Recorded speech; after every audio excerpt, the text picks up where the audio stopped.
here, fellas. Come on, who wants one for £1? One.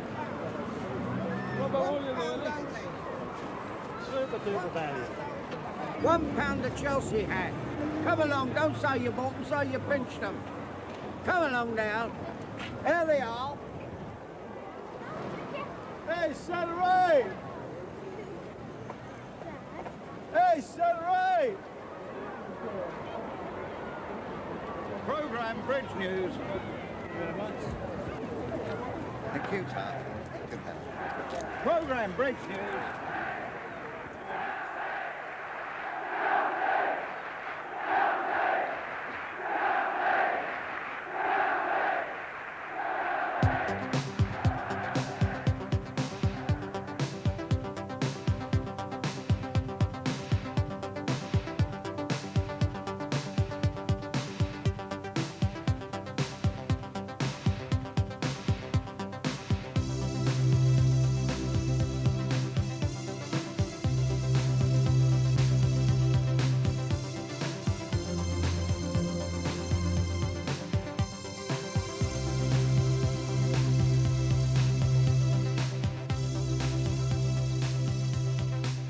Diplomatic reasons. I said, you've done us out of our bonus. Hughes' clearance goes upfield and Bentley takes it from here. I was asked, would we win the cup? And I thought we might. But I thought we had a great chance of winning the championship even better. Lumstone back to Greaves, who's hanging back very well as the chance of a good shot.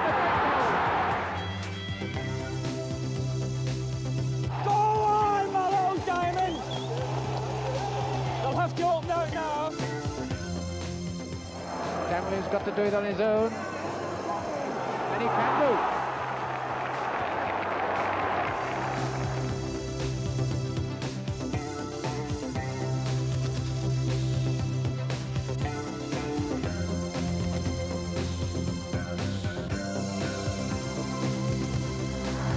A wonderful save by Benetti.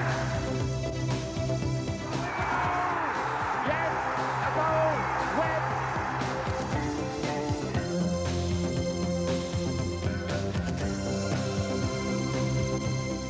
This club won't die. I won't let it die. These players won't let it die. Wilkins, beautifully rifled in. It must be every fan's ambition to own a club. Own a club, own a big club, and own a great club, and an institution, and that's what Chelsea is. It's unique. Nevin with Wilson, he's got round him. Will he try one from here? What a superb goal by Nevin! A lifetime supporting Chelsea has been a lifetime of promises, expectations aroused, only occasionally fulfilled. The failures have often been glorious, the successes all the more rewarding. 1989 was more joyous than many. A record run without defeat, promotion as champions.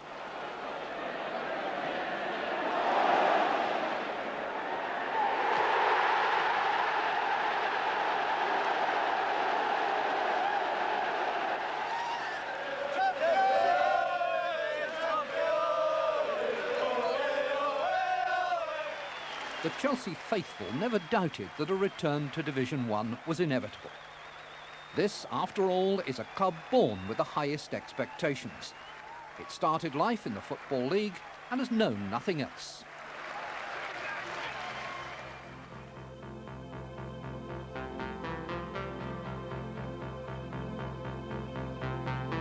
A corner of southwest London, 1865. A cricket ground, an orchard, a market garden, a cemetery.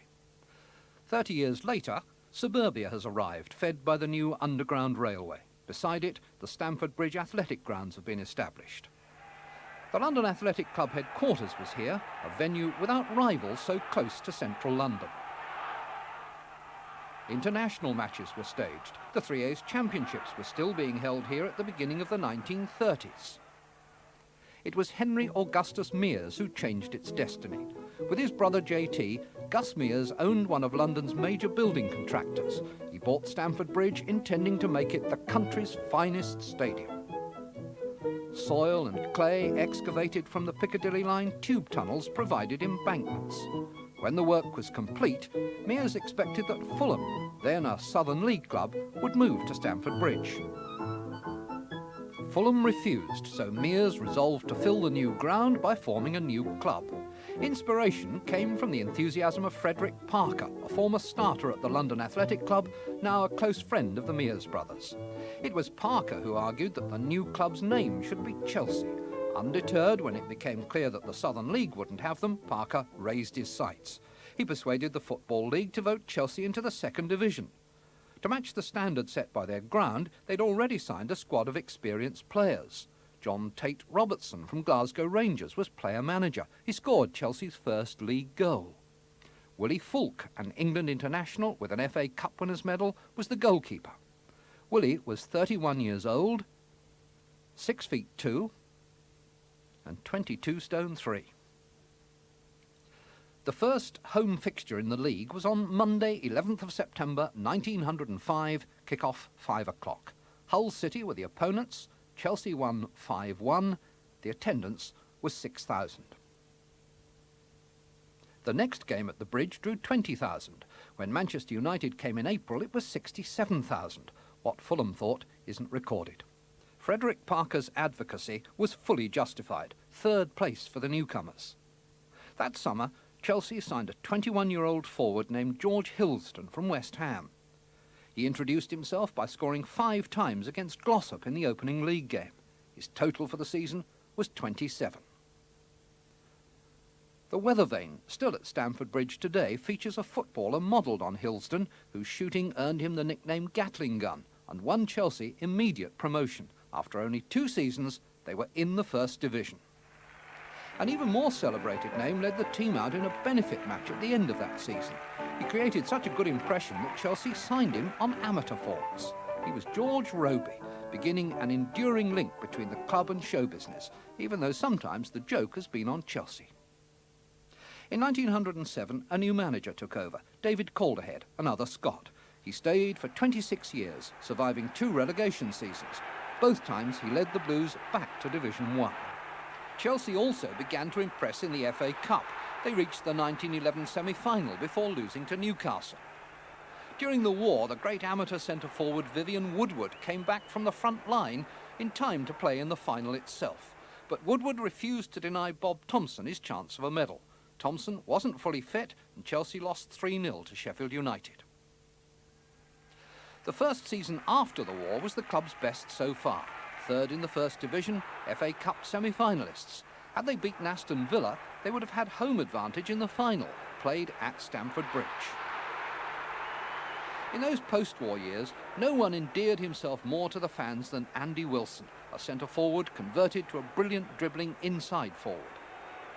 Wilson captained the side for 6 second division seasons when promotion just eluded them. But in 1930, after being in doubt until the very last game of the season, Chelsea rejoined the upper classes.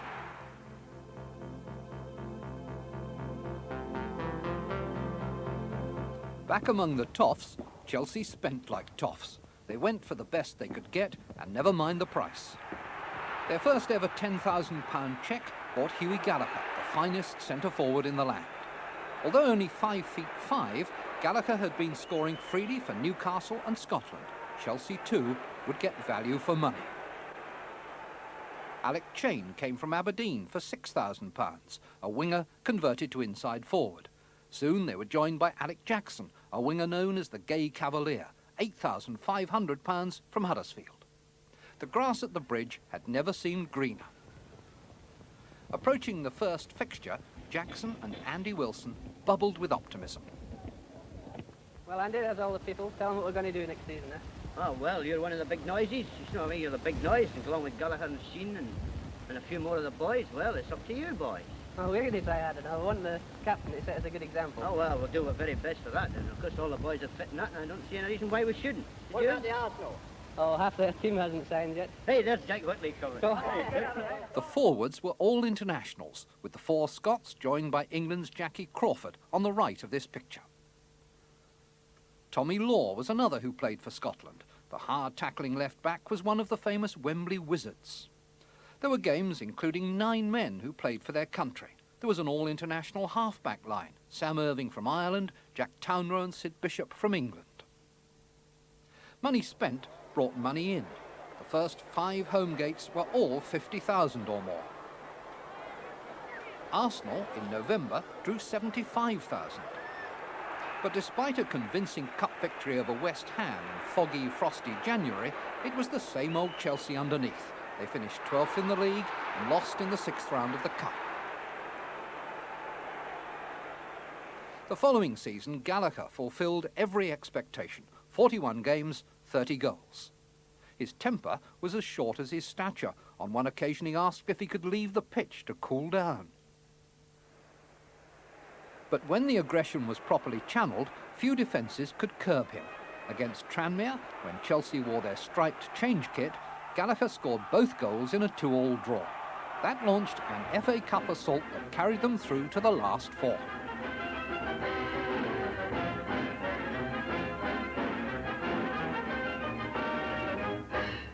It was Chelsea's 3rd semi-final.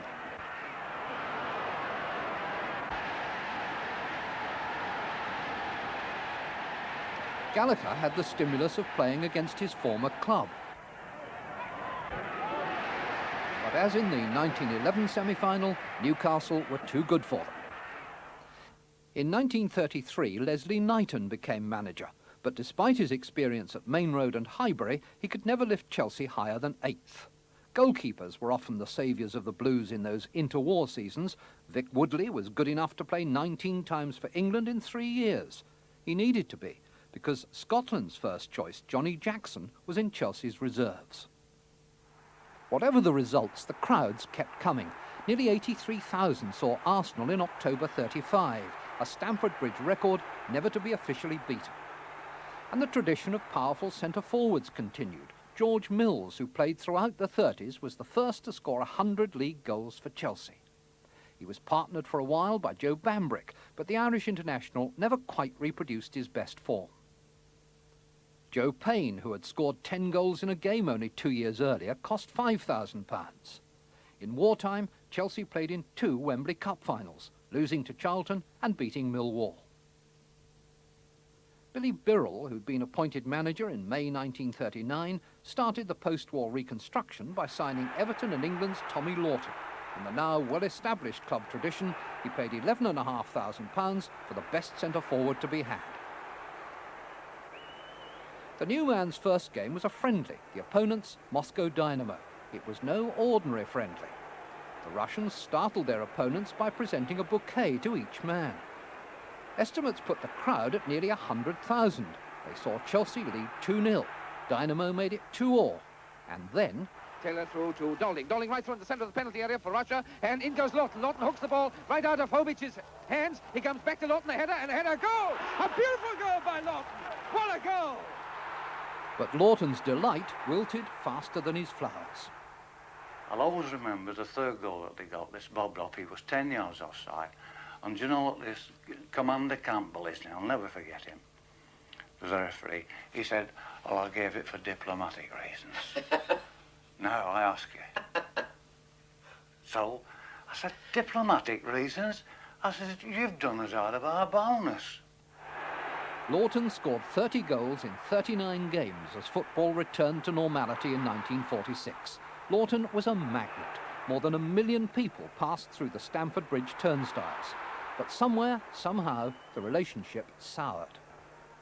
Tommy Lawton went, Roy Bentley came. He cost £11,000 from Newcastle. Bought as an inside forward, he was soon leading scorer, wearing the number 9 shirt. Chelsea entered the 1950s needing cup kudos to salvage another moderate First Division season. They reached the 6th round and drew Manchester United. 70,000 crowd Stamford Bridge for the cup tie of the season. Attacking the goal to your right, here is a new Chelsea. Fine teamwork, allied with non-stop attack, bring the Londoners an early reward. The man who puts the finishing touch is Bobby Campbell, and here it is.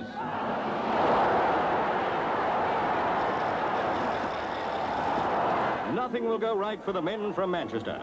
After throwing everything into the attack, they find their Wembley dreams dashed in a sudden Chelsea breakaway. From a Mitchell throw-in, the ball goes via Gray to Roy Bentley, who smashes it home. Look out, Wembley, here come Chelsea.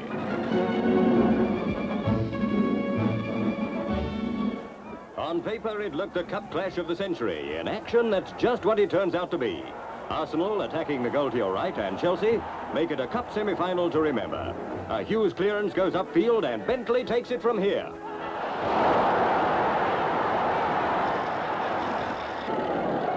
Arsenal hit back, only to find Hughes give a repeat version. Once again, his hefty long kick finds elusive Roy Bentley, and Chelsea are 2 up.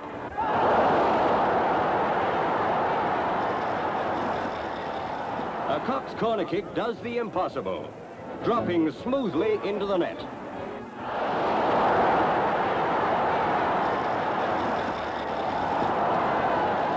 With only 15 minutes to go, Chelsea seem set for their first ever Wembley. But Arsenal have other ideas, as the Gunners throw everything into an all-out assault. It comes off, thanks to the Compton brothers. From a Dennis corner, elder brother Leslie heads in the equaliser. The perfect ending to the perfect match. Freddie Cox settled the replay in extra time, and Arsenal again played box and Cox with Chelsea's cup dreams 2 years later, when Freddie's goals buried them in another semi-final replay. In the season between, only the narrowest margin of goal average avoided relegation. .044 was Chelsea's advantage over Sheffield Wednesday.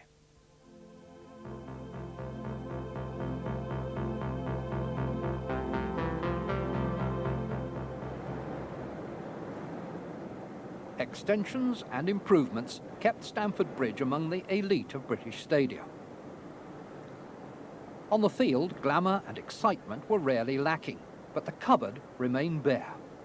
No cups, no major titles. Enter in 1952 Ted Drake, a new manager with new ideas about how to achieve the old ambitions. As a player with Arsenal, Drake had scaled the peaks. At Chelsea, he didn't intend to linger for long in the foothills. I had a feeling that they were very cup-minded. And I said to the players, I would like to win the cup, of course, but I would dearly love to win the league. And they really gave me the impression that they had no chance. Drake tackled the image first. Just as George Roby had begun the music hall link, so the club's hospitality to the pensioners of Chelsea Hospital had also backfired. You don't like that tag, pensioners, do you, Ted? Not really, Max, no. From the affection side, it's quite okay. But from the old music hall joke, no. I think, if I can, I'd like to replace it with something else. The new badge was a lion rampant. Drake's next objective was to make it raw. In his first programme notes, he asked the fans to be not just louder, but more committed, more partisan. I knew that in time I would eventually come to a younger side, because that was always my ambition. And you've got to get a crowd behind youngsters, haven't you? Among managers, the Trilby was giving way to the tracksuit. Drake was one of the first to leave the office for the training ground to put skills on a par with stamina. And there was another policy change. Round the nucleus of his inherited side, Ted recruited not stars, but bargains from less obvious sources. Ron Greenwood, a wartime Chelsea player, signed from Brentford. Peter Sillett, a fullback from Southampton. Stan Wicks, who played under Drake at Reading. Chick Thompson from Clyde to keep goal. Amateur international Derek Saunders from Walthamstow Avenue. John McNichol, aged 27, from 3rd Division Brighton. Seamus O'Connell, another amateur from Bishop Auckland. 18-year-old Frank Blunston from Crewe. Plus Les Stubbs and trainer Jack Oxbury. Ted Drake had warned that he would need 3 years to make a serious bid for the championship. He was patient through 2 modest seasons. 1954-55 began better. In October, Roy Bentley scored his 100th league goal for the Blues.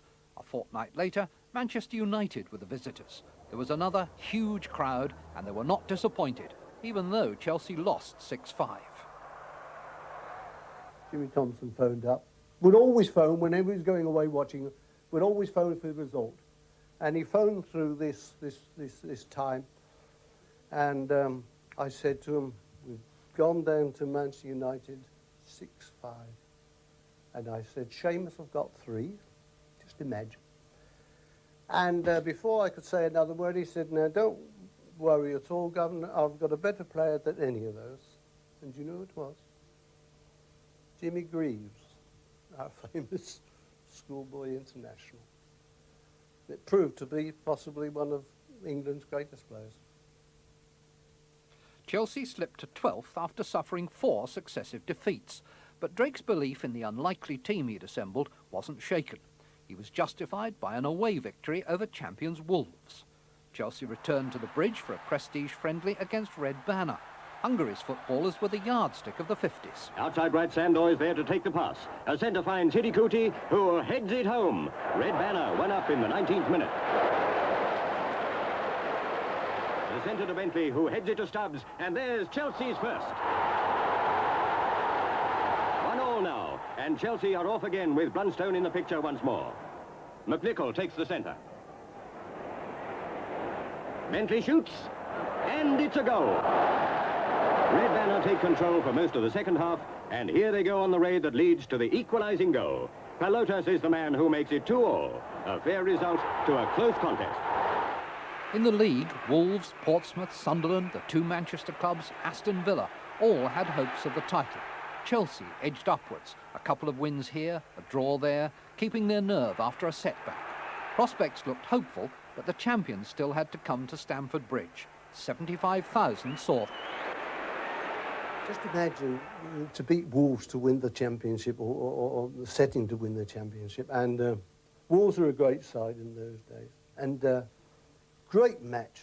It was a great match. And we had an amateur playing for us, Seamus O'Connell, and he fired this ball in the net. I thought, God almighty, it's in. And Billy Wright dived and punched it over the bar. Never forget that, and it was done so neatly that I wondered, had the ref seen it? But there was the linesman with his flag up. And as arranged before the game, Peter Sillett was to take all penalties. And Peter striding up towards the penalty spot when he looked across at me, and I was in the... and he read my mind, I know he did, and Peter crashed it past the goalkeeper, and that more or less won the championship for us, yes. But with 3 games to play, Wolves or Portsmouth could have stolen the title. Chelsea went to Fratton Park, never a soft touch. O'Connell couldn't play, he was at Wembley with Bishop Auckland winning the Amateur Cup. The skimpiest of offsides denied Chelsea a goal. It was 0-0, 1 win would do it. Sheffield Wednesday came to the Bridge already relegated, a sacrificial offering to celebrate Chelsea's first ever championship in their Jubilee year. Remember those jokes about the pensioners? No more of those now. Watch those boys go. The first one comes from Parsons' head. And doesn't that head get a ruffling by his jubilant teammates? A penalty goal by Sillett. A third goal by Parsons soon after, and it's all over. 50 years on, Stamford Bridge at last had a centrepiece for the frame designed by Gus Mears. And that wasn't all. That season, the reserves, the A-team and the juniors all won their respective league titles. Well, on behalf of the boys, I want to say thank you. There's no need to tell you how pleased we are to win the championship, but we're pleased for you, because you've been behind us in other years, and more so this year. So again, from the bottom of our hearts, I say thank you very much.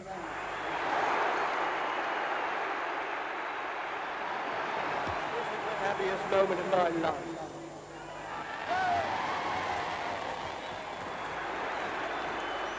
I was asked, would we win the cup?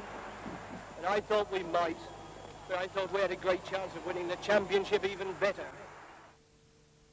I was delighted. I was delighted for everybody, of course, down there. I would have given my right arm to have won something for Chelsea, and I achieved it. I was so pleased for one bunch, and that was the players. Yeah. This little Eric Parsons, he was a diamond of a boy. He got some stick from the crowd. In fact, they would call him Rabbit. John McNichol, he served me well at inside forward. Johnny McNichol scores the equaliser. Roy Bentley. There weren't many better centre forwards than Roy Bentley. He thought I was crazy that we could win the championship. Possibly the cheapest buy in life, I should think, was Frankie Blunstone from the Queen. Blunstone going through on his own, and it's a great goal. Fans celebrated not just the achievement, but the expectation of more of the same. But the 54-55 team was a one-off. They'd given everything, probably outreached themselves in one supreme sustained effort. By the start of the following season, Willemse, Parsons, Bentley and Armstrong were all 30, McNichol 29, John Harris at 37, virtually at the end of his playing career. Youth was still represented by Blunstone, and he was joined by 21-year-old Bobby Smith and by Ron Tyndall, barely 20. But the magic had gone. Chelsea finished 16th. Roy Bentley was leading scorer for the 8th successive season. Of all the Chelsea strikers, few were more successful, none more durable. Bentley's boots didn't stay empty for long. A young man from East London, bursting with talent, had been attracting television cameras even before he appeared in the first team. And no wonder. In his last season before signing full professional forms, he scored more than 100 goals. His name was Jimmy Greaves. It first appeared on the programme for a league fixture in August 1957. The game was against Tottenham Hotspur.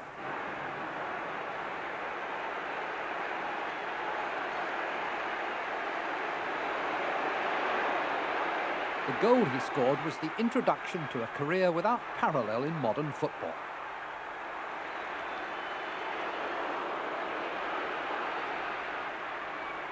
Cross to Greaves, and it's a goal! Yes, Greaves has scored! And so, young Jimmy Greaves keeps up his fantastic record of a goal a game in his Football League career.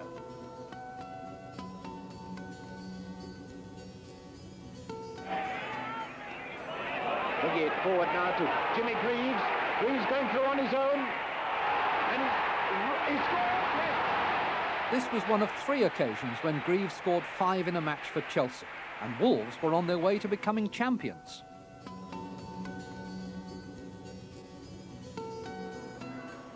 At the age of 18, Greaves had already won his first England caps. He was an international star, a family man with a house that proclaimed his allegiance. The goals came in seemingly endless profusion. At home, the trophies and mementos multiplied in proportion.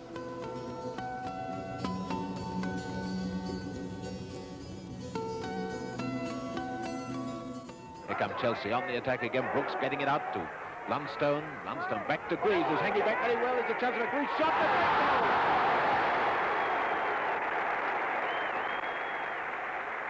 As Cameron, number 11. Chelsea forwards crowding into the middle as Greaves trying to work into a shooting position. A great goal!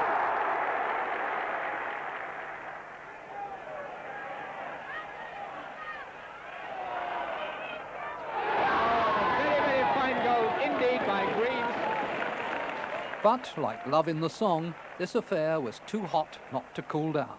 In April '61, Jimmy Greaves was captain for the day in his final game before leaving for Italy. He came here to Chelsea 4 years ago in 1957 as a 17-year-old, and he'd scored 100 goals for them before he was 21. Wolves, Preston North End, West Bromwich Albion will all remember the 5 goals that he scored against them in a match. Blunstone, Greaves in the middle, says Braybrook. Greaves gets his head down. There's a great goal from Greaves. Braybrook. Oh! What a tremendous cracker of a shot. And Greaves is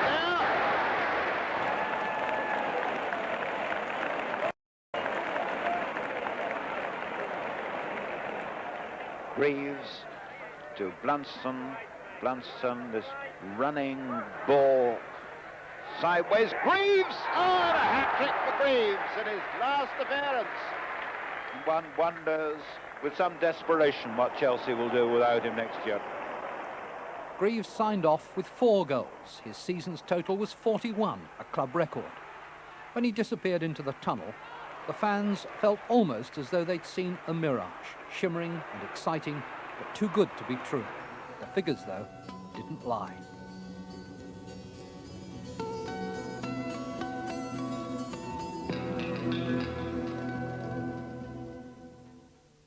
The end of the Greaves era began the end of the Drake era. Ted had become the first man to win the league championship as a player and as a manager. His place of honour at Stamford Bridge will always be as the man who gave Chelsea the prize that had been coveted for half a century.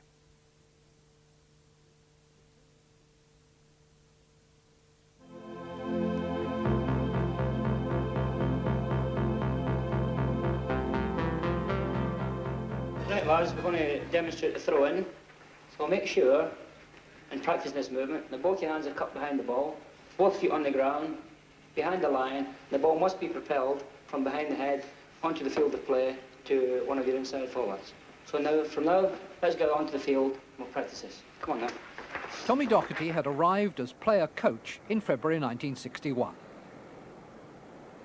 When Drake was sacked the following September, Doherty, aged 32 and with no managerial experience at all, was put in charge. Well, of course, I was coach one day, I was Tom, the next day I was boss. And I repeatedly rang up Mark Busby, Don Ravey, Joe Mercer, Bill Nick, Tottenham. If I was in a quandary at any time or then little problems, they were all very, very helpful to me. So really I was thrown in at the deep end. It was a case of sink or swim, and I had to learn very, very quickly. You sold a lot of players. Yeah, I sold a lot and we gave a lot away as well because they weren't good enough. And really that's basically what was wrong. It was a team getting old together and they needed replacing. And we had the team at the Bridge. We had a lot of kids at the Bridge at the time just waiting to get bursting to get into the first team. When Chelsea were relegated, the young manager threw his young players into a bold bid to make instant recompense. That's a lovely centre now. Can Bridges get a shot in? And that's the first goal. In their penultimate match at Sunderland, Tommy Harmer scored his only goal for Chelsea, but promotion was still in the balance. It all came right at home to Portsmouth. Chelsea won 7-0. Goal average mathematics did the rest.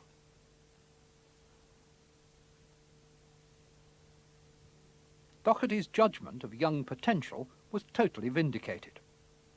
I brought Venables in, Harris of course, and his brother Alan, a lad called Butler, Bert Murray, Barry Bridges, and I realised that I had to get a breath of fresh air into the club by bringing the kids through and give them a chance. But I'd like to emphasise that I didn't bring any of the kids there. Dickie Foss, who was the youth team coach, him and Jimmy Thompson, the scout, they brought them all there. And a lad called Wolf Chitty, who used to scout for as well. They were responsible for bringing those players there. I was only responsible for giving them an early opportunity. Among the new constellation, Bobby Tambling was one of the brightest. The way he'd taken on the Greaves role had won him 2 England caps while he was still a second division player. This goal was in his second international against France. Chelsea now were more than just a bunch of precocious teenagers. The new all-blue strip showed fashion sense, and there was a stylish swagger to their play that made Stamford Bridge a fashionable place to be. 64-65 was another million spectator season. Graham trying to get it inside Murray, a goal! Right wing corner, so Knox the outside left to take it. Oh, it's a goal! It's a goal scored by the inside right, Graham. I should think that quite a few teams are going to have trouble with Chelsea this season. Onto Harris. There's McCready up there again with the attack now. This could be dangerous. And it's the third goal. Ken Shellito laughing all over his face.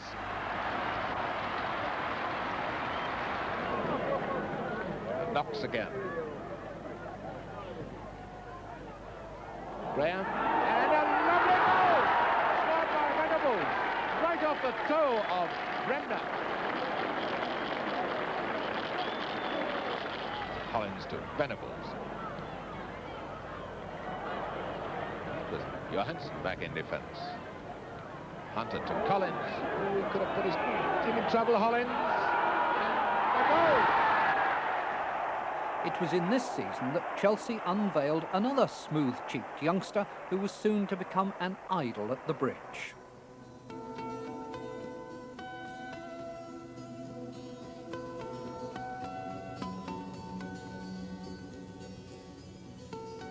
Skill, great attitude, 2 great feet, great in the air, marvellous heart. What more is there? Peter Osgood. His debut was in a 5th-round League Cup tie against Workington. He scored twice, then went back to the reserves. But Chelsea went on to win the League Cup, then an infant competition in only its 5th season. Eddie McCready played centre-forward in the first leg of the final against Leicester and scored. As the season moved towards its climax, the Blues were prominent on all fronts. Their FA Cup run took them to their first semi-final for 13 years.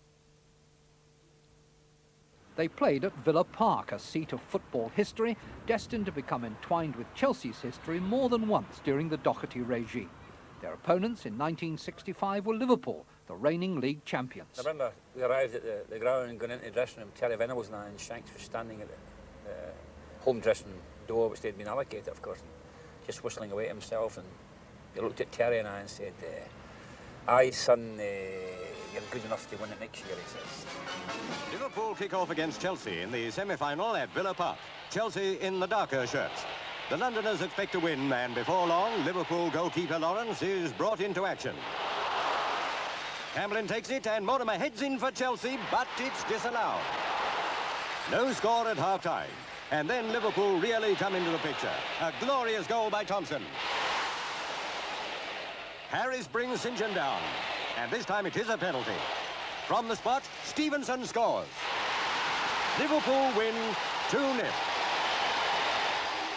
The season ended in disarray. 3 defeats in the Northwest, 8 players sent home for sneaking out of the team's Blackpool hotel. I must admit that I was too much of a sergeant major. I was far too strict in hindsight now. But they went out, and it was reported to me that they'd been out to 2 or 3 in the morning by the hotel porter, which I denied. I said it was that rugby team that was in the hotel, and I'd prove it to him. So we got the keys and we went to one of the bedrooms, and 2 of the players who were supposed to be out were lying in bed fast asleep, and so I removed the top sheet and they were lying there with their suits and the collar and ties on. I don't know whether they'd just come in and they were ready to go back out again, but it was quite humorous at the time. Chelsea finished 3rd in the league. Liverpool won the cup. The following season, the draw brought them together again. There he is. Osgood is good. That's what the Chelsea fans chant about this 18-year-old. A great prospect this boy is. The thing to watch for in this match will be the overlapping of the Liverpool defenders. This fellow, the right back Lawler and Yates. Not a Liverpool forward has scored since the middle of December. It shows you how dangerous the defenders are. Now Thompson. Oh, it's going to be a goal. St. John Hunt. It's there. Corner to Chelsea being taken by Tambling.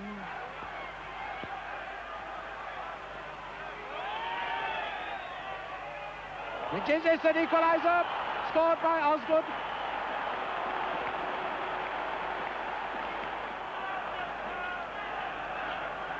Holy. Cheerleaders on the Kop are quite confident. They're still screaming for Liverpool, but it's Peter Osgood for Chelsea. Oh, what a beautiful mover this boy is. What a beautiful run. Well, it gives away my age, but that reminded me of David Jack at his best.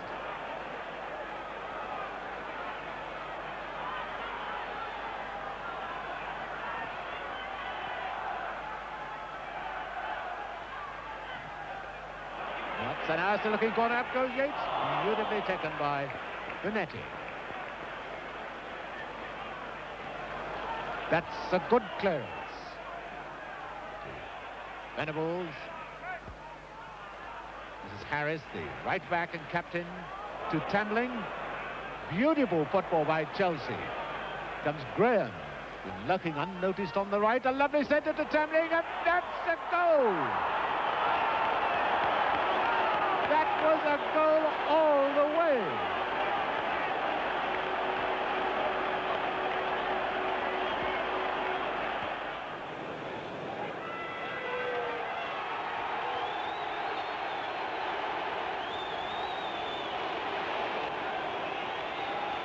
Free kick to Chelsea. Remember, Leeds now with 10 men back in defence. Up goes Osgood. Graham hit the post, a goal. Tambling, number 11. Go on, my little diamond! They'll have to open out now. Doherty's Diamonds then trumped Shrewsbury and Hull City on their way to the semi-final. Back again to Villa Park, this time to play Sheffield Wednesday.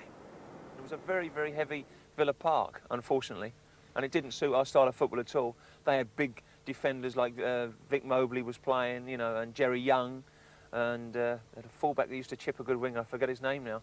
But it was a heavy pitch, and it didn't really suit the style of Chelsea Football Club. And a terrific roar greets Chelsea.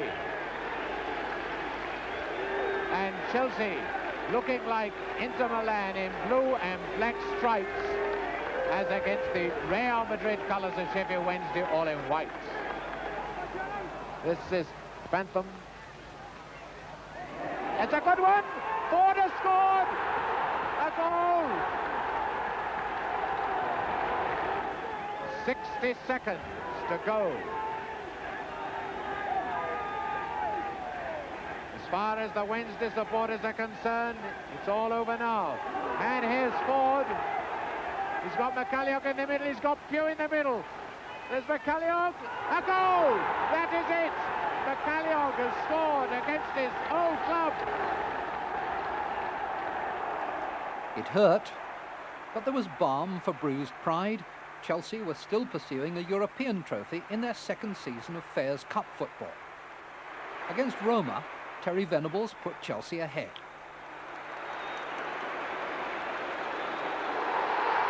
Roma equalised, Venables scored again.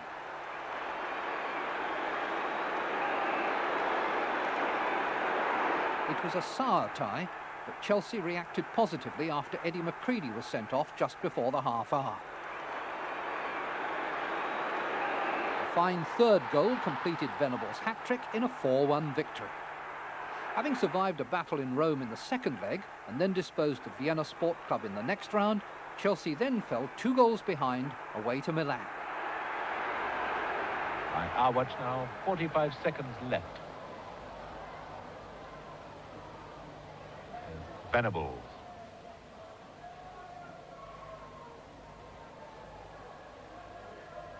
Comes Boyle.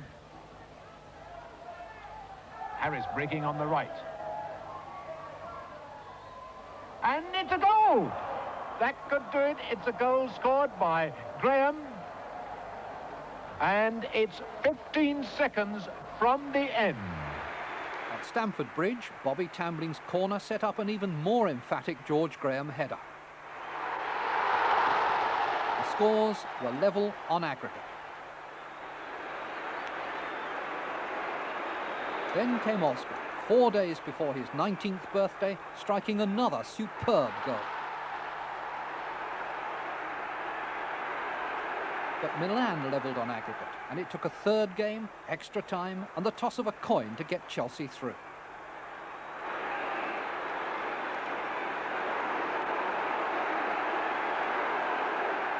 Eventually, they met Barcelona in the semi-final, losing 2-0 in the Nou Camp, although that first leg should have been in London. We were due to play them at the Bridge, and we had 2 or 3 injuries and 2 very good players, and it was raining, but not that heavy, and I arranged for the fire brigade to come in the night before and flooded the pitch even more. And the referee came to examine the pitch with his Wellingtons on, and he says the pitch was unplayable, but none of them could fathom where the rain came from during the night, but I'd arranged that with the local fire brigade. When they finally played at Stamford Bridge, the fire brigade gave way to the police force. The other boys in blue were needed after Barcelona had a man sent off. With 20 minutes left, an own goal gave Chelsea hope. 2-1 on aggregate became 2-2, courtesy of another own goal. But when they met for a third time, there was no rain in Spain nor charity from Barcelona. Chelsea lost 5-0.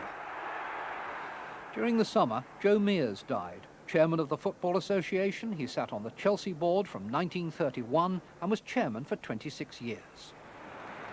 The next season started with a new look. Murray, Bridges and Venables had gone. Charlie Cook was making his league debut. Now Cook. Let's see what he's made of. Graham up there with him on his left. Oh, fine goal. Beautiful goal by Cook.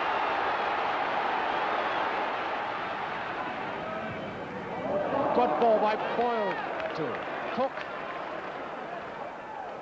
And tumbling, a fine goal. Splendid effort.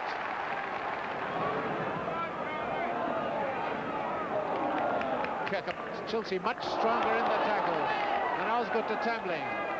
Tambling's got to do it on his own. And he can do.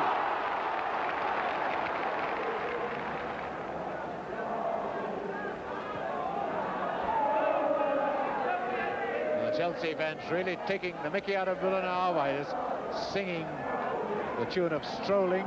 And that really is what Chelsea are doing. They're strolling through this match. Deservedly 3-0 up. Much the better football. There's Graham. Graham again, maybe a shot for number 4. Brilliant save at Tambling. 4. Tambling. Oh, Aitken, what a bad mistake, and Tambling's got the 5th. His own 4th. Number 10, Cook. And here's Boyle onside. Oh, a bad mistake by Tyndall.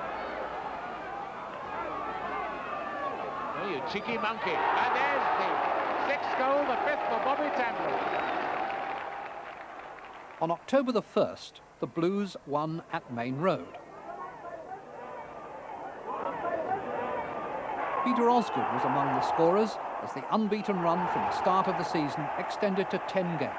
Chelsea were top of the First Division. But 4 days later, Osgood broke his right leg in a League Cup tie at Blackpool. Within days, Tommy Doherty had paid Aston Villa £100,000 for Tony Haitley. It was the club's first six-figure transfer fee. The new man's strike rate was less than 1 every 3 games, but there were important goals among them, helping Chelsea on an FA Cup run that reached the semi-final for the 3rd successive season. People have said to me, oh, it's Villa Park again for the 3rd year running. I hope it's Villa Park next year again for the 4th year running. I always feel that if you're in a competition often enough and get to the last stages often enough and you knock on the door often enough, someone might open it for you. One of the keys to the door is fitness, and Chelsea, with 4 days to go, are anxiously nursing the recently maimed. Bobby Tambling, 27 goals this season, has got to be fit. One player will be especially familiar with Villa Park, Tony Haitley, bought from Aston Villa to supplement the genius of young Peter Osgood, whose injured leg is now strengthening. Today's request by Osgood for a transfer is this month's story at a club where most of the disagreements between players and management have been argued out in a healthy, though surprisingly public fashion. But his players are all to Doherty. He's disciplined them, he's sacked them, he's sworn for them and been fined for it. He's publicly taken their side against the Chelsea board and been censured for it. He's worked many of them so hard that they've left. Yet he's warm, instantly likeable, and one hopes about to become a successful manager. One wonders whether a Chelsea team and its manager could withstand a 3rd semi-final defeat in 3 years. Chelsea will have no illusions about Leeds United, but I feel that this time they might even beat their opponents and lay the ghost of Villa Park. Now McCready. Oh, Cook boxing them all. Great dribbler, this boy. Haitley, a great goal!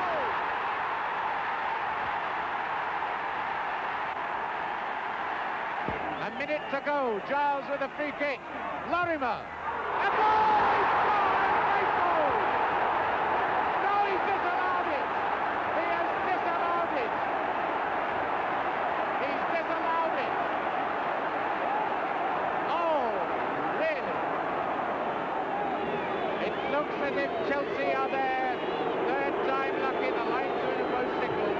90 minutes are up, and then Chelsea are in the final. Third time lucky. Chelsea have done it.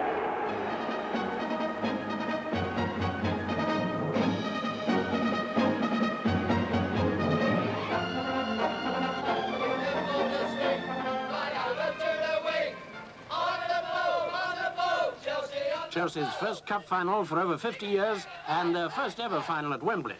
It's also the first final between two clubs from London. Spurs in white, Chelsea in blue. Dave Mackay of Spurs, Ron Harris of Chelsea, and referee Mr. Dagnall from Lancashire. No score until less than a minute before the interval.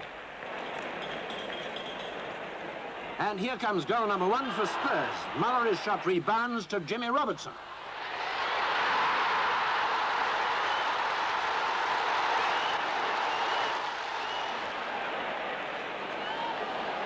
Chelsea's attack couldn't match their defence, but even that defence was to crumble again. A superb goal from Saul with his back to the net.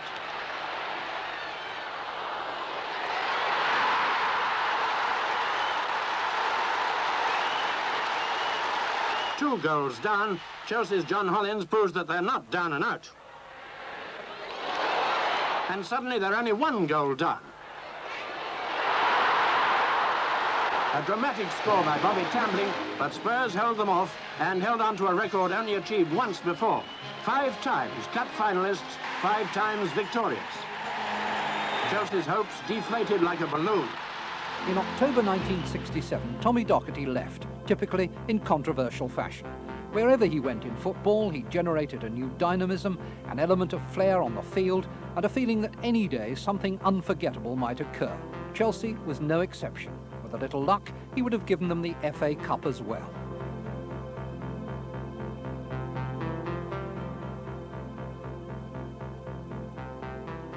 The man summoned to steady a rocky boat was Dave Sexton. He was the player's choice as well as the board's. Dave had been at the club before, working in the coaching background under Tommy Doherty. In the first weeks of the season, Chelsea had already conceded 5 goals to Newcastle, 6 to Southampton, 7 to Leeds. They were relegation candidates.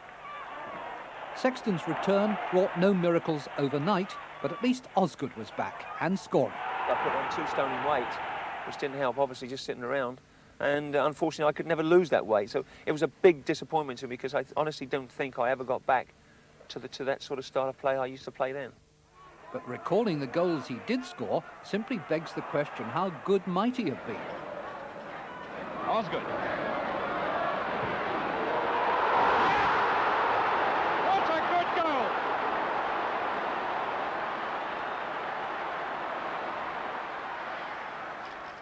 Husband. Back to Osgood. Baldwin Osgood, a fine move and the second goal.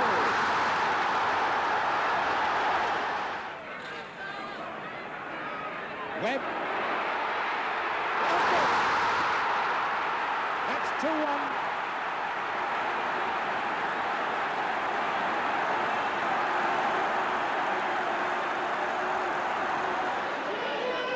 Baldwin, Osgood coming in.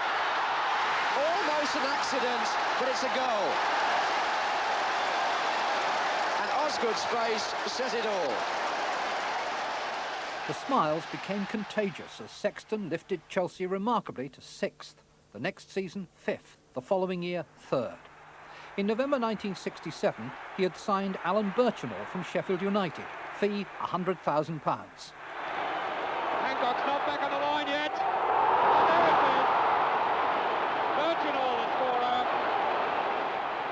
In February '68, David Webb arrived from Southampton in an exchange deal. Oh, what a great save, but it's a goal! A goal scored by Webb. July 1968, Ian Hutchinson, a £2,500 snip from Cambridge United.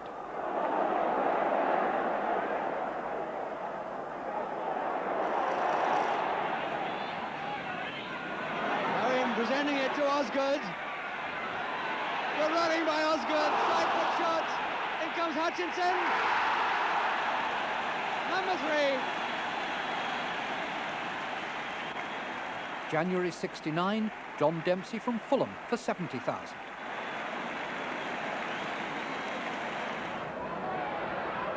Yes, Dempsey cleared off the line and The newcomers represented solidity to underpin some of the more mercurial talents Sexton inherited, not least the unpredictable genius of Charlie Cook. My main contribution can be to sort of create something from maybe nothing. But apart from that, I've tried hard to make myself a much better professional into the bargain. Chelsea haven't been able to carve out many chances for themselves in this match, if any at all. Now, Cook, oh, a beautiful ball to Boyle. A goal, a splendid goal. And there was another brilliant teenager tuning up in the Stamford Bridge forecourt. Alan Hudson, born and bred just round the corner. I hesitate to praise him too much because, after all, he is just 18 years old and he's only been in the league side for 3 or 4 months. But I must say that in those 3 or 4 months, he really has made very rapid strides.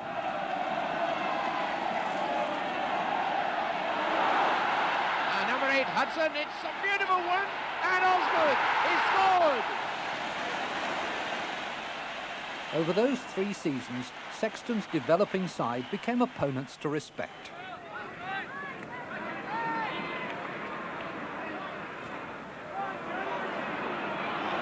Collins, oh, he deserved it. He deserved it. Poor boys. Oh, he had a good chance lit then. And Harris really showing why he's got a hard man. Not flinching at all, leaving Pugh hurt. It's not Pugh, in fact. Oh, a goal by Hutchinson. 1970 saw the departure of Bobby Tambling. No player has scored more goals for Chelsea. And about that time, Dave Sexton put into words a sentiment that echoed from decades past. Well, obviously, I hope that we'll, for the first time in Chelsea's history, we'll be bringing the cup back to London. Birmingham, Burnley, Crystal Palace, Queen's Park Rangers were all beaten. Osgood scored in every round as Chelsea swept to their 10th FA Cup semi-final. Hudson. And Dempsey right up. And it's down by Webb. David Webb. Hutchinson in turn laying it off for Hudson. There's Houseman outside him, Osgood in the middle. And Osgood! Peter Osgood!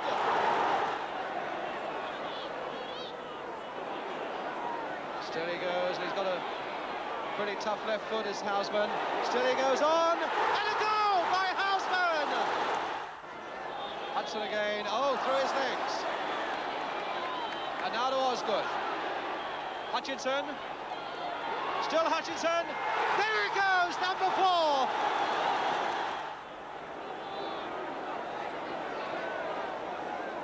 Hutchinson. Oh, a nice little 1-2 there for Houseman. There it is, number 5.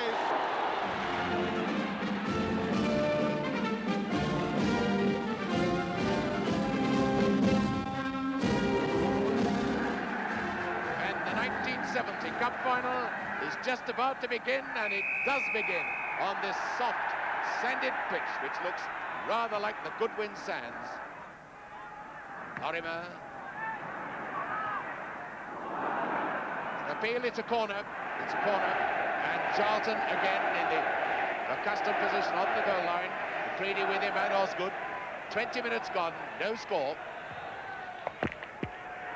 And it's a goal! It's a goal! I think it's Charlton. 20 minutes, Leeds have taken the lead.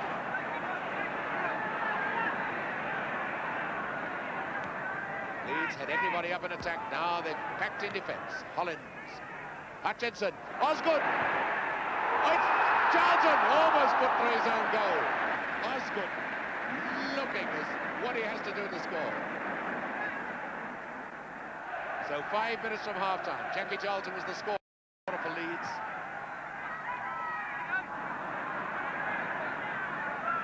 Houseman. He scored!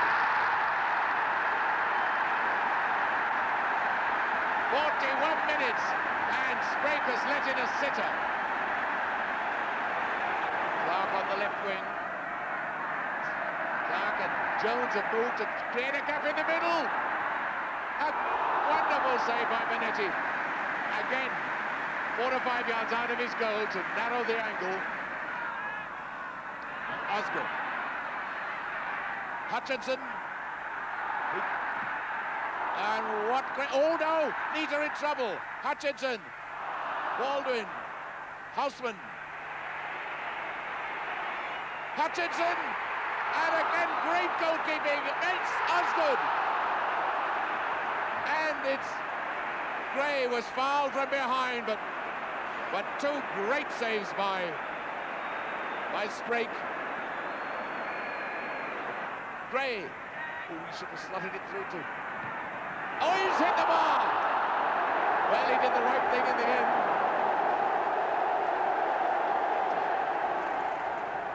Remnant to Giles.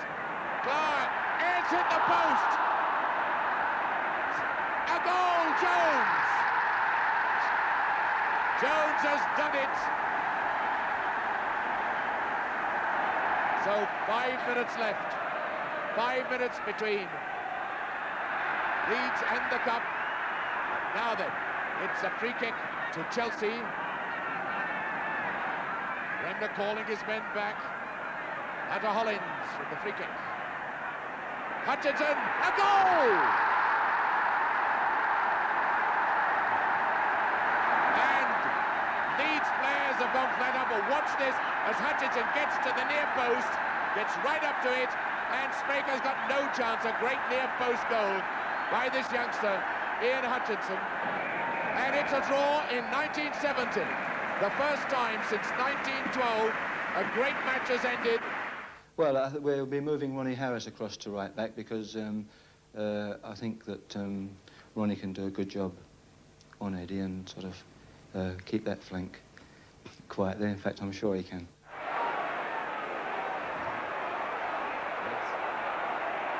This is Gray.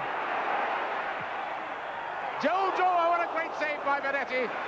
Oh, tremendous save by Benetti. Madeley. Jones. And Benetti is hurt.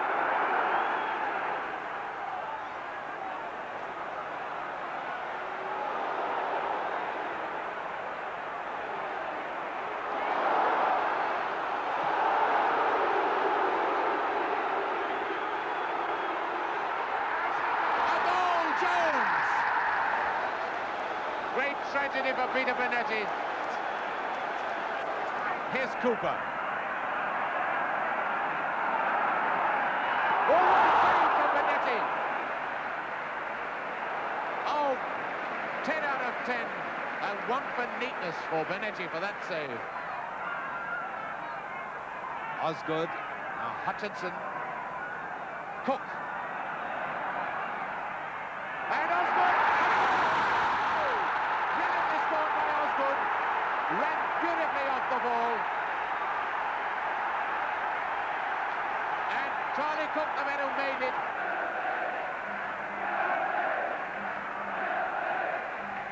And Hutchinson building up the position for one of his famous long runs near to the penalty box, and up goes Dempsey and Webb as Hutchinson prepares to take the throw.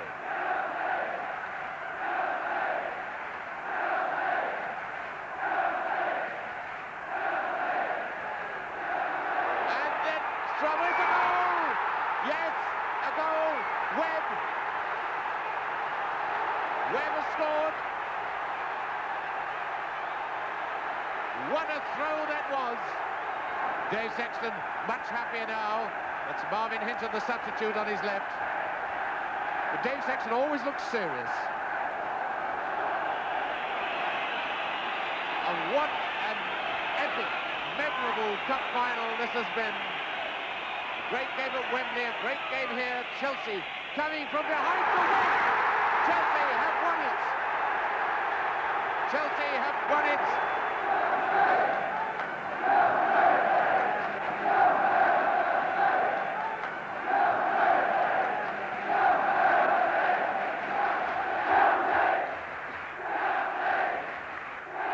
After 65 years, the cup was won at last. Where others had come so close and failed, Sexton had succeeded. The one time I knew that Chelsea was going to win the FA Cup, you know, you just had a feeling that we were definitely going to win it, was about, I think it was when 20 minutes to go when Dave Webb scored the goal. It was the first time I saw the Leeds players be behind in the ties we'd had. At Wembley, they went in front twice. We came back twice. They went in front again at Old Trafford. And when we went in front, they laid down. They couldn't match us. They said, we can't beat this squad. London Southwest 6, a focal point of the swinging 60s, staged an old-fashioned knees-up. Next season, the cup winners were back in Europe with a new £100,000 signing in the squad, Keith Weller from Millwall. Beautiful ball, Weller!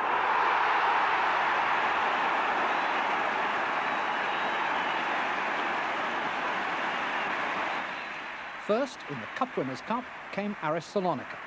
Hopeful after drawing Greece, hammered at the bridge 5-1, including 2 goals from John Hollins. Paddy Mulligan now leaving it for John Hollins. Bearing in fast with a left foot drive. From Hollins!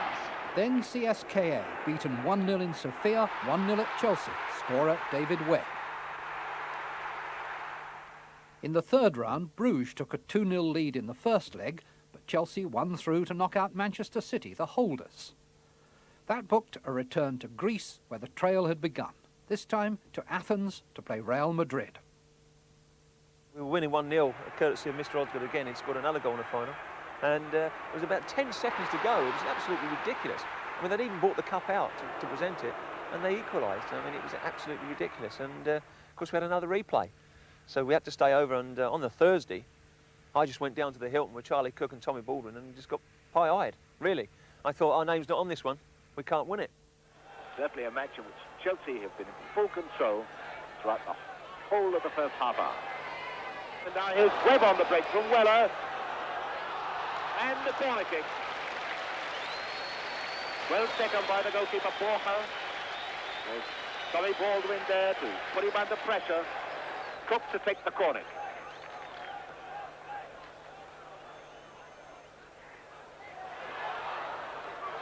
And Dempsey has scored.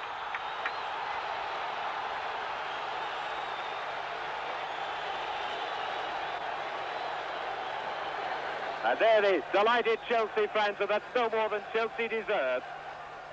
In this, the European Cup, Winners' Cup final replay, they take the lead after 32 minutes. John Dempsey, the scorer. Baldwin. Back to Harris. Number 8, Baldwin. Osgood. And he scored! Osgood has done it! That was a beautiful shot. I thought he'd have gone wide, but he picked his spot, and Osgood down, kneeling down, and just waving at the crowd. And so, after 38 minutes, Osgood has made it 2. Well, they've got a quarter of an hour to go, and 2 substitutes to use, but now Freitas for Real Madrid. He's done it, he scored! Real Madrid has scored. Freitas has got one in with 15 minutes to go. Grande moving down the right. This is Grande. City and Grosso in the middle. Coco as well. And Bonetti rises to the occasion. The first time he's really been under pressure. That was a fine header by Soko. And it's all over. The whistle has gone. Chelsea have won the European Cup Winners' Cup for the first time in the club's history. Chelsea's reputation as exciting nearly men was being demolished. This was the second trophy in 2 years. It inspired in 1971-72 a prolonged campaign in pursuit of another cup. There's Hollins. Osgood had never stopped going. And he's got it in, and it's given. Houseman again to take it.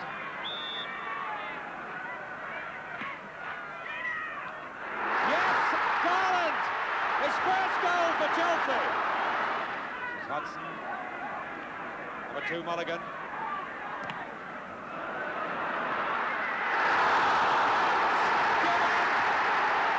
A penalty. John Hollins to take it. 4.5 minutes left. 2 goals each. 3-2. A 5-4 aggregate after 2 legs took Chelsea to their second League Cup final, by now a Wembley showpiece. They met Stoke City. Peter Dobing then with the throw for Stoke City. Smith is right up at the near post for Stoke. And Osgood had come back with him, and it was the fist of Bonetti. Turned in again, and now Greenough looking for it, and Conroy! Terry Conroy! The little chip there again towards Webb, and Osgood, and Webb won't get a shot in, will he? Osgood on the ground, and he's done it, Osgood! While he was on the ground, he's got the equaliser. The first goal Osgood's ever scored at Wembley. Red shirts are waiting to pounce now. Conroy going past Webb. A delicate chip there, a deep one towards Ritchie. Not it down again. And a good save. And Eastham. George Eastham. The old man has done it.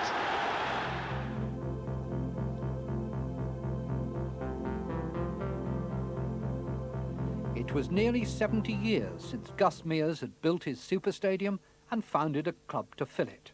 Now Chelsea had a team starting to win prizes. They planned to build a new stadium to house it. But what was intended with the best of motives to be the glory of the 70s became a major factor in a decade of many disappointments. Financing the rebuilding and the disruption to the ground created problems that inevitably affected the playing side, through lack of atmosphere, if nothing else. Players like Hudson and Osgood soldiered on for a while. Hudson for Chelsea. Lock. Recalled, and Hudson heard him. Osgood. Kemba, and it's carrying away. Osgood! 1-0! But the camaraderie born of success was under pressure. Peter Osgood departed for Southampton. The indelible memories he left behind are reinforced by the figures in the club annals. Soon Sexton himself, the most successful manager in Chelsea's history, went too. Well, it's very sad, you know. But I haven't got any complaints, you know. They've been very good, a great club to work for. Ron Stewart, who had a 16-year association with the club, became manager. But this was the start of a very unstable period. 7 months later, the job passed to Eddie McCready, for many years Chelsea's left back. His longtime partner on the field, Ken Shellito, became his successor as manager. Irish international Danny Blanchflower spent 9 months in charge, but with no money available, couldn't avoid relegation. Having been coach under Blanchflower, Geoff Hurst inherited the manager's chair, but just missed getting the club back to the First Division. It wasn't, though, a time of unbroken gloom. Eddie McCready had no option but to blood the youngsters, led by Ray Wilkins, already mature beyond his years. The new East Stand was open, leaving Chelsea nearly £3.5 million in debt. But the raw playing talent was good enough to win promotion in 1977. Wilkins with the long ball. What a good one it was too to Basson. Charles comes across. Good cross by Basson. And Swain!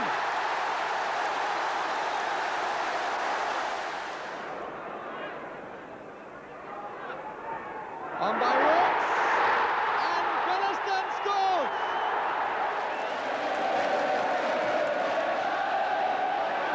Stanley! Oh, and Chelsea has snatched one back immediately. Ray Wilkins was Chelsea's youngest ever captain at 18. Given his ability, he should probably have scored more goals. A lovely goal by the Chelsea skipper. But the range of skills and the intuitive awareness glowed in every game. Somehow, though, the promise of this generation suffered in the general blight of the 70s. The end of the decade saw the final appearances of two loyal and much-admired servants. Peter Bonetti had kept goal in 729 senior games. Not for nothing was he called the Cat. Peters. Oh, what a game Bonetti has played. And after 19 seasons, during which he set a club record of 795 appearances, Ron Harris departed. He didn't often trouble goalkeepers, but when he left, forwards all over the country rested a little easier. Harris. Beautifully hit shot by Ron Harris.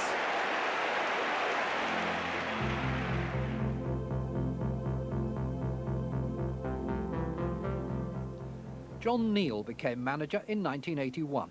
Wilkins had long gone for £875,000, then a Chelsea record, but the restraint on buying players remained. I walk in here every day and you look out there and you get a tingling down your back. It's a tremendous setup, tremendous support. It's all there to be done. It's just a case of getting the team right. That's the most important thing of all. First, it came right only in odd matches, mainly in the FA Cup.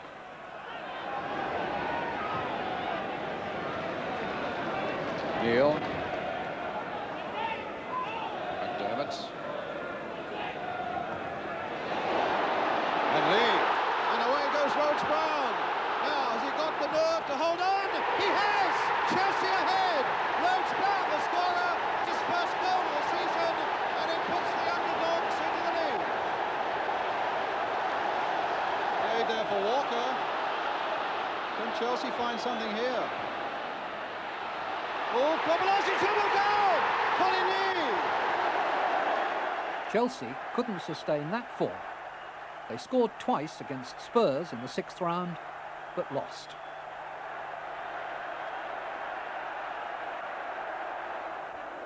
(1982), a new chairman, Ken Bates, a man prepared to put his money where his mouth was, and never reticent about putting his mouth where his money was. A man who was going to make Chelsea noticed again, but wasn't prepared to put them through the bankruptcy court to do it. Well, to start with, it wasn't a football club, it was a social club, with a bit of football played on Saturdays occasionally. It wasn't run as a business. There were far too many people on the payroll who weren't working. Even down, I think we had the only lottery in the league that lost money. While the chairman made sure the club didn't go bust, the manager was having a hard time keeping the team afloat. It was a partnership with a common ambition, but their first season together tested it to the limit. Following a draw at Craven Cottage in April, Chelsea took only 3 points from the next 6 games. In fact, from the Easter onward, we'll be saying as soon as we're safe, we'll put the kids in and blood the kids and give them a chance. But our lot were so bad they couldn't even get us safe by Easter. So we just had to hang in there. And on a wet Saturday afternoon at Bolton, a Clive Walker goal staved off relegation. Nevertheless, Chelsea finished in the lowest place in their history. The following season, money was at last available for players. There were 6 signings.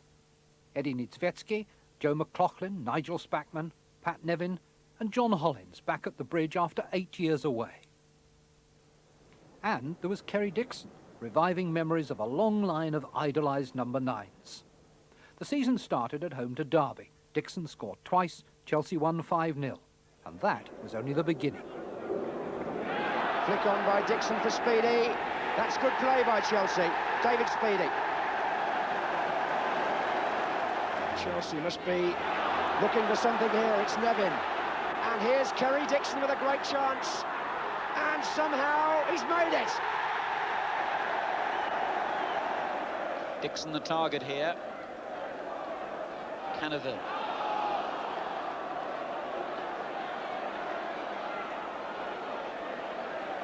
Oh yes, Speedy. Dixon. What a fantastic goal. Well, that was perfection. Chelsea was sure of promotion with 3 games to play. The championship was still to be decided. We just passed coach after coach after coach after coach. It was like the Armada, ships astern. They were going to Grimsby to win the championship. Kerry Dixon headed the goal that rewarded all their labours. John Neal, the architect, couldn't bear to watch and retired for a cup of tea. After 5 years in the second division, Chelsea were champions. The East Stand filled again to see how the Blues would cope with the new challenge. The Shed had little doubt.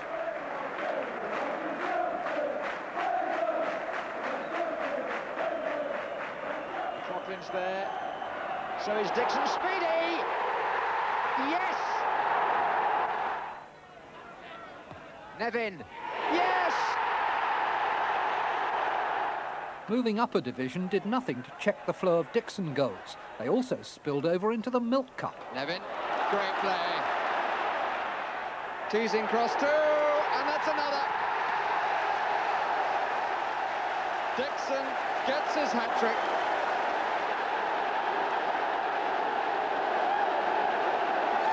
But first, they had to go to Hillsborough, where they found themselves 3 down at half-time. Chelsea starting the second half with their substitute Paul Cannaville on. Colin Lee's the man who's gone off. So Chelsea with problems at the start of the match, and they've got more now in the second half. Cannaville playing out wide on the left and involved early. Oh, what a start! Was that his first touch of the ball? Astonishing. Speedy for Chelsea. Mickey Thomas. Kerry Dixon wasn't offside. Is this number 28? Kerry Dixon took that awfully well. A quality finish from a quality player. Spackman battling for possession. Speedy to Nevin. Now let's see something from little Pat Nevin. And forced to turn by Mick Lyons. Magic goal by Mickey Thomas. And incredibly, Chelsea have pulled it back. It's 3 apiece. The ball for Dixon to chase, and he'll get there. Oh, he's found Cannaville! Chelsea have done it!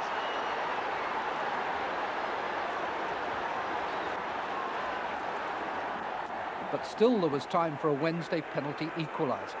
Chelsea won the second replay, but the semi-final was a minefield. Joe McLaughlin dislocated his elbow in the first leg at Roker Park.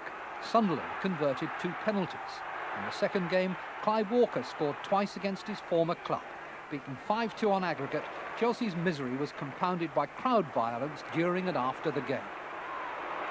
In May, David Speedy won his first cap for Scotland, and the following season his scoring feats lent distinction to a little-considered competition.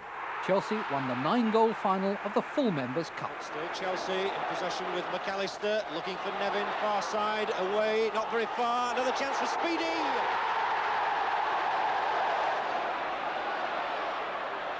Nevin so skillful on the ball, and gets round Reed, it might go in! It certainly does! Chelsea are the first winners of the full Members' Cup final. By now, John Hollins had been put in charge. The Blues finished 6th for the second successive season. But the man who'd been such a favourite as a player couldn't carry the fans with him as a manager. Discontent on the terraces became hysteria in the headlines. Bobby Campbell took over with Chelsea heading for the relegation playoffs. Despite Gordon Dury's second-leg goal against Middlesbrough, they couldn't avert the drop. As if that were not enough, the hooligan element again made their unwanted contribution.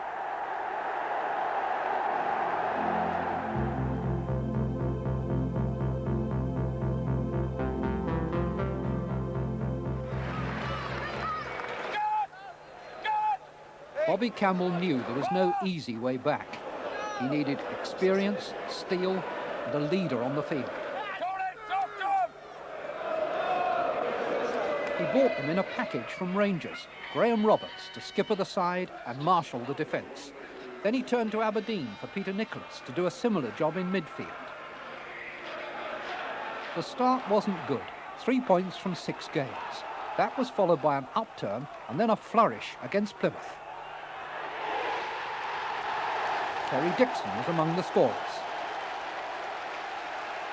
And so was Gordon Dury, a still maturing striker brought to the club by John Hollins.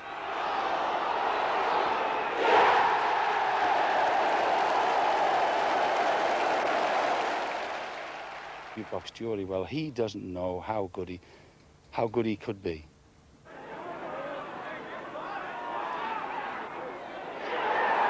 People say he's going to be this, he's going to be that. They don't know how good he's going to be. Because when you live with him and you see him in training, and you see his assets and his quality, he doesn't know how good he's going to be. And once he reaches maturity at the age of 23, 24, he will be something. Here at Walsall, Dury became the first Chelsea player since Bobby Tambling to score 5 goals in a league game. When Bobby Campbell paid the club's biggest fee, £725,000 for goalkeeper Dave Besant, Chelsea were already well into a club record sequence, 27 league games without defeat. Joe McLaughlin also brings height to the Chelsea set pieces. Dibble is impeded. And the goal counts, and it's Kerry Dixon's. That's Dixon. Has he got away from Gale? He has. It's Wilson in the centre, 2-0 to Chelsea. Blake dispossessed, and it's an amazing break by Chelsea. And Tony DeRigo,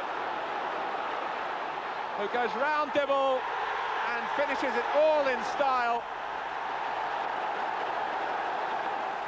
April 22nd, the visitors to Stamford Bridge, Leeds United. One more win would seal promotion. Once again, the old rivals met in a game of more than ordinary significance. Dixon will keep it in. Noel Blake's been pulled wide. Kerry Dixon, the turn by Wilson. Bumstead, Chelsea are ahead. John Bumstead, their longest serving player. 1-0 guaranteed promotion. Manchester City's defeat at Main Road the same day meant that Chelsea were champions too. They took delivery of the trophy at the end of the final home game.